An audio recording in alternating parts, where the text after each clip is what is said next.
গত ৪৬ বছরের মধ্যে এই প্রথমবার পোপ নির্বাচনের আলোচনা চললেও এখনো পোপের পোশাকের অর্ডার দেওয়া শুরু হয়নি। এরপরেও থেমে নেই রোমের প্রবীণ দর্জি রেনিয়েরি মানচিনেলি। ৬০-এর দশক থেকে তিনি ভ্যাটিকানের পাশে ধর্মযাজকদের পোশাক তৈরি করছেন। অর্ডার না পেলেও এবার নিজ উদ্যোগেই নতুন পোপের জন্য পোশাক তৈরি করা শুরু করে দিয়েছেন তিনি। শুধু রেনিয়েরি মানচিনেলিই নয়, আনুষ্ঠানিক অর্ডার এখনো না এলেও প্রস্তুত অন্য দর্জিরাও। পোশাক যেমনই হোক, পোপ কে হবেন তা ঠিক করবে কনক্লেভ।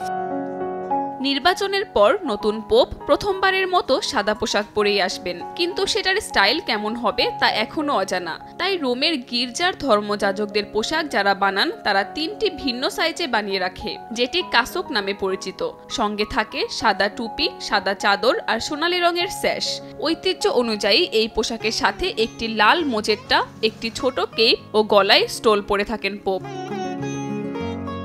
তবে ভিন্ন চিত্র দেখা যায় সদ্য প্রয়াত পোপ ফ্রান্সিসের ক্ষেত্রে। সরল জীবনের বার্তা দিতেই পোপ ফ্রান্সিস এসব বাদ দিয়ে শুধু সাদা কাসক, সাদা চাদর আর স্যাশ পরে হাজির হয়েছিলেন তার অভিষেক অনুষ্ঠানে।